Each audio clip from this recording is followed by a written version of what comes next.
അങ്ങനെ എല്ലാവരോടും യാത്ര പറഞ്ഞ് അലീന ആ വീട് വിട്ട് പോവുകയാണ്. അവസാനമായിട്ട് തൻ്റെ അമ്മയെ വൈജയന്തി ഒന്ന് കാണാനായിട്ട് അവൾ പോവാണ് കേട്ടോ. വൈജയന്തിയോട് യാത്ര പറയാനായിട്ട് ചെല്ലുമ്പോൾ മനു വിലക്കുന്നുണ്ട്. നിനക്ക് വേറെ പണിയൊന്നുമില്ലേ? എന്തിനാ പ്രാക്ക് മേടിച്ച് കൂട്ടാനാണോ? എൻ്റെ പെറ്റമ്മയല്ലേ, എന്നെ പ്രസവിച്ച അമ്മയല്ലേ, എനിക്ക് അവസാനമായിട്ടൊന്ന് കാണണ്ടേ? ഇനി ഞാൻ ഈ നാട്ടിലുണ്ടാവില്ലല്ലോ. മനുവിൻ്റെ കണ്ണ് നിറയാണ് കേട്ടോ. കാരണം മനു അത്രയധികം അലീനയെ സ്നേഹിക്കുന്നു. അവളോട് പറയണമെന്നുണ്ട് നീ പോവരുതെന്ന്. പക്ഷേ എന്ത് ചെയ്യാനാ, അവളുടെ അച്ഛൻ തന്നെയാണ് അവളെ അങ്ങോട്ടേക്ക് പറഞ്ഞു വിടുന്നത്. അങ്ങനെ അലീന വൈജയന്തിയെ ചെന്ന് കാണുകയാണ് കേട്ടോ. വൈജയന്തി ആണെങ്കിൽ അലീനയെ കണ്ടതും രോക്ഷത്തോടെ ഭയങ്കരമായിട്ട് ദേഷ്യത്തോടെ അവരോട് പെരുമാറുകയാണ്. ലാസ്റ്റ് സഹിയിട്ട് അലീന പറയുന്നുണ്ട്, ഞാനൊരു കാര്യം പറയാം. ഞാൻ ഇതുവരെ അവിടെ ജീവിച്ചത് ആ അച്ഛൻ്റെ മോളായിട്ട് തന്നെയാണ്. അവിടെ ഉള്ളവരെ എൻ്റെ കൂടപ്പിറപ്പാങ്ങളായിട്ടാണ് ഞാൻ കണ്ടിട്ടുള്ളത്.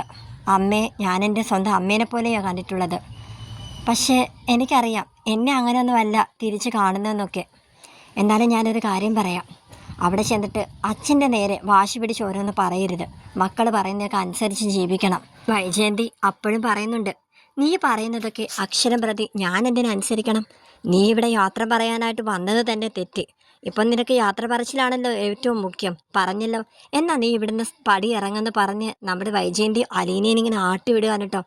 അവിടെ കണ്ണുകളൊക്കെ ആകെ ഇങ്ങനെ നിറഞ്ഞു നിൽക്കുകയാണ്.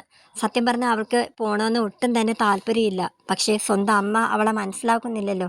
പിന്നെ അവൾക്ക് പോയല്ലേ പറ്റൂ. അങ്ങനെ അവൾ വീണ്ടും പറയുകയാണ്, ഞാനൊരു കാര്യം പറയാം, കാല് പിടിച്ച് ഞാൻ പറയുക. വീട്ടിൽ ചെന്നാൽ അച്ഛനോട് വഴക്കടിക്കാനൊന്നും നിൽക്കരുത്. അറിയാലോ, മക്കൾ പറയുന്നത് കേട്ട് അടങ്ങി ഒതുങ്ങി ജീവിക്കണം. അല്ലെങ്കിൽ അച്ഛൻ പൊട്ടിത്തെറിച്ചെന്നിരിക്കുമെന്ന് പറയാണ്. അങ്ങനെ വൈജയന്തി നമ്മുടെ അലീനയെ ഒന്നിങ്ങനെ തുറച്ചിങ്ങനെ നോക്കുകയാണ്. നീ എന്താണ് ഈ പറയുന്നതെന്ന്. അങ്ങനെ അലീന പറയാണ്, 10-23 വർഷം മുമ്പ് ആഗ്രയിൽ വെച്ചുണ്ടായ സംഭവങ്ങളൊന്നും മറന്നിട്ടില്ലല്ലോ എന്ന്. വൈജയന്തി ഒരു നിമിഷം പകച്ചു നിൽക്കുകയാണ് കേട്ടോ. അലീനയുടെ വാക്കുകൾ കേട്ടിട്ട് ഇനി എന്ത് അവനോട് തിരിച്ച് മറുപടി പറയണമെന്ന് പോലും അറിയാതെ ഒറ്റ നിമിഷം കൊണ്ട് 10-23 വർഷം പുറകിലോട്ട് വൈജയന്തി പോയിരിക്കുകയാണ്. അലീന പിന്നീട് പറയുന്നതിനൊന്നും തന്നെ വൈജയന്തിക്ക് മറുപടി കൊടുക്കാനായില്ല. അവൾ മടക്കയാത്ര വീണ്ടും പറയുകയാണ്, ഞാൻ പോകുകയാണ്. വീണ്ടും അവൾ കുറച്ചുകൂടി നടന്നിട്ട് കഥകിന് അവിടെ ചെന്നിട്ട് വീണ്ടും അവൾ പറയുകയാണ്, അലീന ഞാൻ പോവുകയാണ്.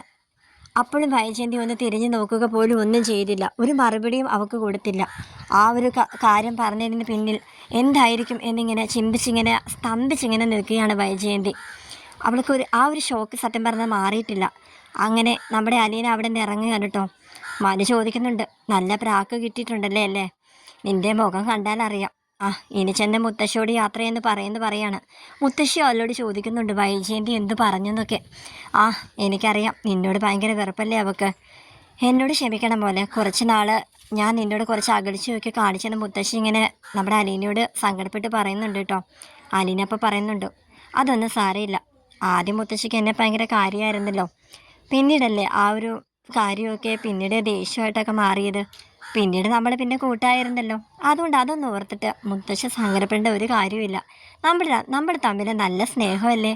മുത്തശ്ശിയാണെങ്കിൽ അവളുടെ കൈ ഇങ്ങനെ പിടിച്ചിട്ട് കരയാണ് കേട്ടോ. പൊട്ടി കരയാണ്. എന്തായാലും വൈജയന്തി സമ്മതിച്ചിരുന്നെങ്കിൽ എൻ്റെ മോൾക്ക് ഇവിടുന്ന് പോവേണ്ടി വരില്ലായിരുന്നല്ലോ എന്ന് മുത്തശ്ശി പറയാൻ കേട്ടോ. അങ്ങനെ നമ്മുടെ അലീന പറയുന്നുണ്ട്, എന്ത് ചെയ്യാനാ, എനിക്കും ഇവിടെ നിൽക്കാൻ തന്നെയാണ് ഇഷ്ടം. എൻ്റെ അനിയത്തിമാർ, എൻ്റെ അനിയൻ, അതുപോലെ തന്നെ എൻ്റെ അച്ഛൻ, എനിക്ക് അവരെയൊന്നും വിട്ട് പോകാനായിട്ട് ഒട്ടും തന്നെ താല്പര്യമില്ല. പക്ഷേ എന്ത് ചെയ്യാനാ, വൈജയന്തി മേഡത്തിന് എന്നെ ഇഷ്ടമല്ലല്ലോ. അപ്പോൾ പിന്നെ പറഞ്ഞിട്ടൊരു കാര്യമില്ലല്ലോ. പോയല്ലേ മതിയാവുമെന്ന് പറയാൻ കേട്ടോ. അങ്ങനെ അവൾ എല്ലാവരോടും യാത്ര ചോദിക്കുകയാണ്. വൈജയന്തിയുടെ ആങ്ങളമാരൊക്കെ വന്ന് നിൽക്കുകയാണ് കേട്ടോ. അവരോട് അവൾ യാത്ര പറയുന്നുണ്ട്. അങ്ങനെ അവൾ ഇറങ്ങുകയാണ്. മനുവിനാണെങ്കിൽ നമ്മുടെ അലീനയോട് ചെറിയ നീരസം ഉണ്ടെന്ന് തന്നെ കൂട്ടിക്കോ. പെട്ടെന്ന് വാ, ഇറങ്ങാം, സമയം വൈകുന്നൊക്കെ പറഞ്ഞ് മുഖമൊക്കെ വീർപ്പിച്ചിട്ടാണ് കേട്ടോ അവളെ വണ്ടിയിലോട്ട് കയറ്റുന്നത്. അലീനയെ കൊണ്ടാക്കുന്ന വഴിയിൽ മനു ചോദിക്കുന്നുണ്ട്, നമ്മളിനി എപ്പോഴെങ്കിലും കാണുമോ എന്ന്. അലീന അതിന് മറുപടി പറയുന്നില്ല കേട്ടോ. കുറച്ചു നേരം സൈലൻ്റായിട്ടൊക്കെ ഇങ്ങനെ ഇരിക്കുകയാണ്. അലീന പറയുന്നുണ്ട്, ഞാൻ വൈജയന്തി ആൻറ്റിയുടെ ഒരു കാര്യം പറഞ്ഞു. ഒരു ഓർമ്മപ്പെടുത്തൽ പോലെ. 10-23 വർഷം മുമ്പ് ആഗ്രയിലുണ്ടായ ഒരു കാര്യം മറന്നു പോയോ എന്ന്. മനു അപ്പോൾ ചോദിക്കുന്നുണ്ട്, അത് വേണമായിരുന്നോ? അത് വേണ്ടത് തന്നെയാണ്. അല്ലെങ്കിൽ വീട്ടിൽ ചെന്നിട്ട് അച്ഛനോട് ഓരോന്നൊക്കെ കാണിക്കും, പലതും പറയും. ഇതാവുമ്പോൾ ഞാൻ എന്തെങ്കിലും അച്ഛനോട് പറഞ്ഞു എന്നുള്ളൊരു പേടിയെങ്കിലും ഉണ്ടാവും. അതുകൊണ്ട് അത്രയെങ്കിലും ഞാൻ പറയണ്ടേ എന്ന് മനുവിനോട് പറയാണ്. മനു അതെന്തായാലും നന്നായെന്ന് അലീനയോട് പറയുന്നുണ്ട്. അങ്ങനെ വളരെ വിഷമത്തോടെ നമ്മുടെ വണ്ടിയിൽ നിന്ന് ഇറക്കി വിടാൻ കേട്ടോ അലീനയെ. ഇനി എനിക്ക് തന്നെ കാണാൻ പറ്റുമോടോ എന്ന് വിഷമത്തോടെ മനു വീണ്ടും വീണ്ടും ചോദിക്കുകയാണ് അലീനയോട്.